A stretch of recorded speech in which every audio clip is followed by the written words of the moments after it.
see, nice bright yellow heat. But can you also see that it's just beginning to spark? You see it spark very slightly. Now what I'm going to do is I'm going to turn that into an end. And you can see that already. Gone down to a black silver. Turn that down to exactly 90 degrees. And do it again. Very hot. That's much hotter than you can.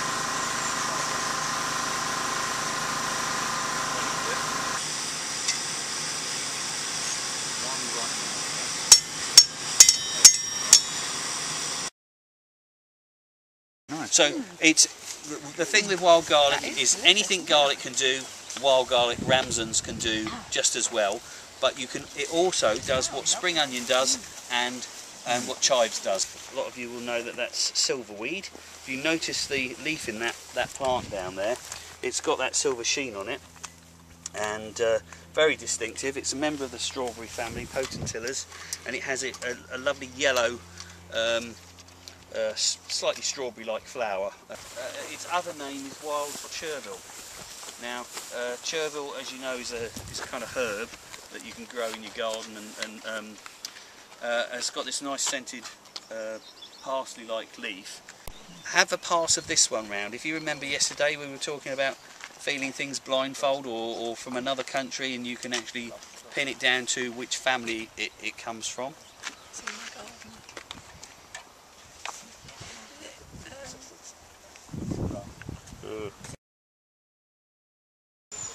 So is this just nettles, Carol? It's just nettles.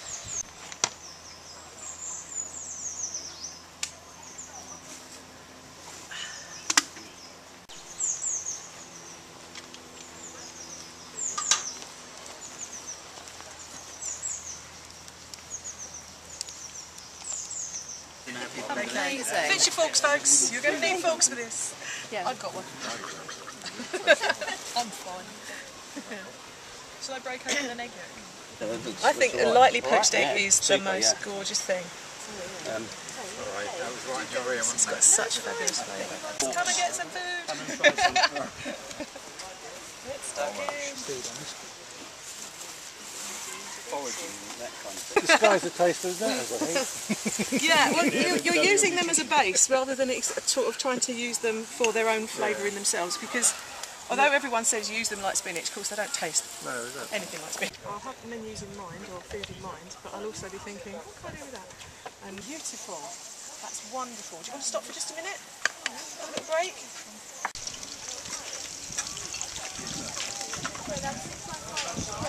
That's another simple one. There's no seasonings in that. It's just wild marjoram, wild thyme, the meat, garlic. That's it. Nothing else.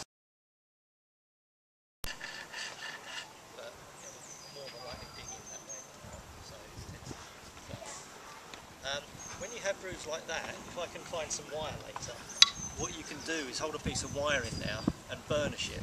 And it basically, the friction heats up and actually burns the wood black, so you get decorative marks. Right, push the tool down onto the tool rest. It needs to sit on that tool rest. Okay.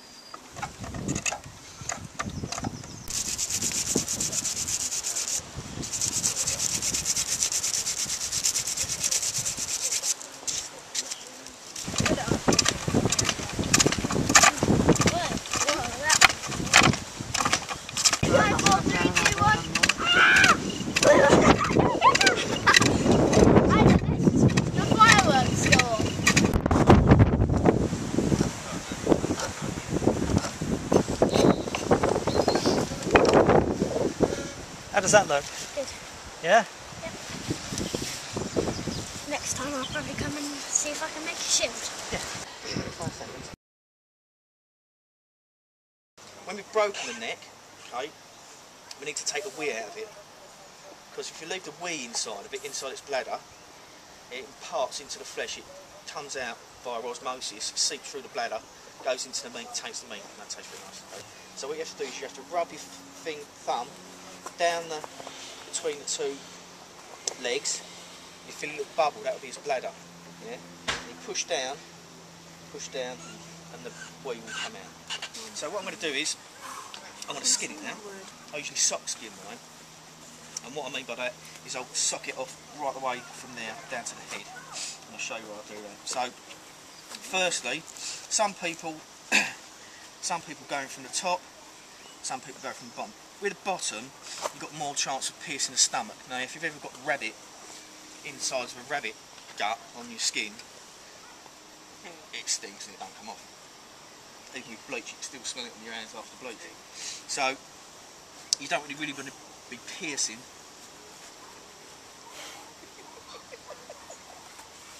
Silly bang, silly bang, apart from if you use silly bang and that'll work. Right? Short advertising break. Right, so make a little incision and work your way around the rabbit. So now what I do is I pull down, pull his jacket down, okay, turn it over.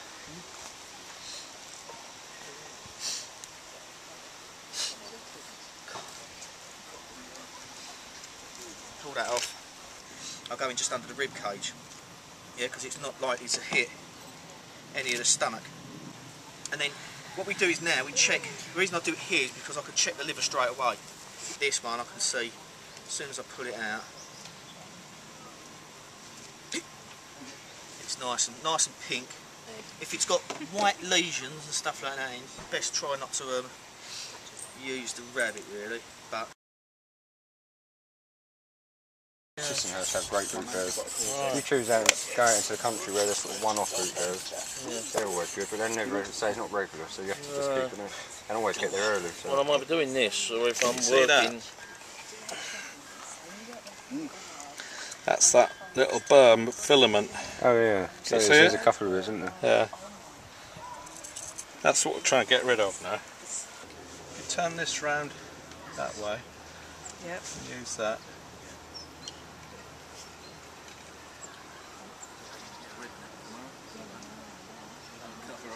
There's a slight drag on that, okay, which means that there are microscopic striations on it. Okay. So, although it's really sharp, it could be a fraction sharper. Okay.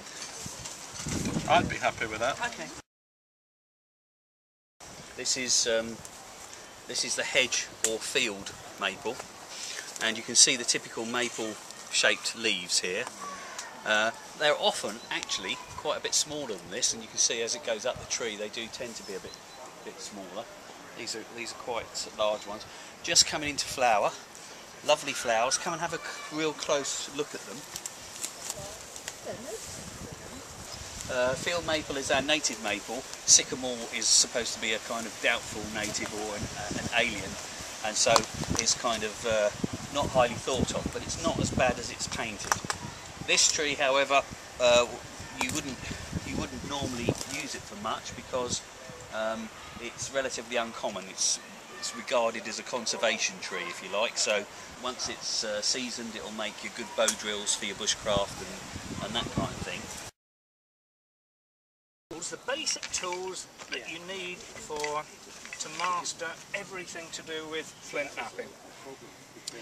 What you're looking for in the ideal world is something which has got no inclusion. That's a pretty crappy piece, but I should be able to knock off a few flakes from it. You don't need a huge amount of strength. You let the weight of the stone do the work.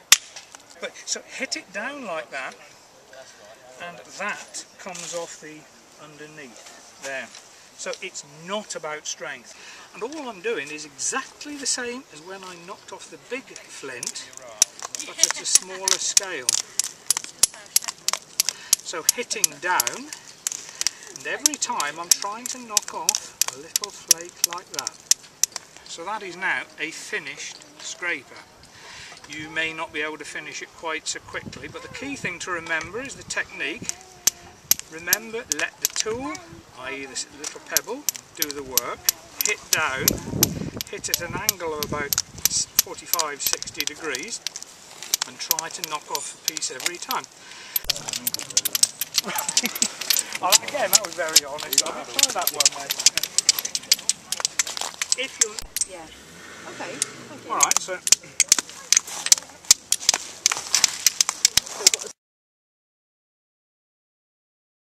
Try and dye these. This should be cooled down now. You really need to leave... Oh look, you can see it going straight off. There we are, so it's hit the air. Gosh, I'm agreeably surprised that's working so well. But what you want to do with indigo, however it's come, wherever it's come from, whether it's come from the indigo plant or from the woad plant, when you've got the insoluble indigo, which you're seeing coming up on the side there beautifully now, I can see it swishing around in there too. When you've got it, you then want to extract it, concentrate it, because there's obviously not a great deal in here, to get a nice dark blue. This is just fleece as it comes off the sheet. And I'm not much for one for fibre preparation because I think it's boring. You see that? As the fibres twist together, they make quite a strong filament. Someone want to try? Basically, the motifs produce two precursors. So, go on, Phil.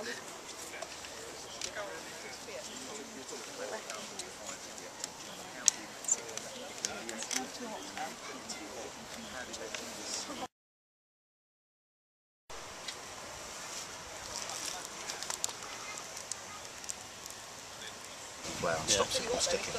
And again, 90 degrees and turn it over and keep going. That's it, until you get it really quite thin. Fantastic. That's great. Yeah, I think that's just beginning to look good. See, you're bubbling over here now, which is a good thing. Here comes Daddy. Turn it around. Yeah, try and turn it over, Greg. That's grand, and you start with the plate. Try some dry. I'll put some ghee on the next side.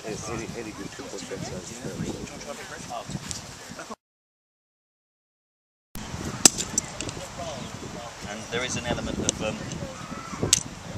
luck. So what I would do really is just trim this to the sort of size and shape that I want, and then the next thing you do is you put the eye in, because that's the point where it's going to break.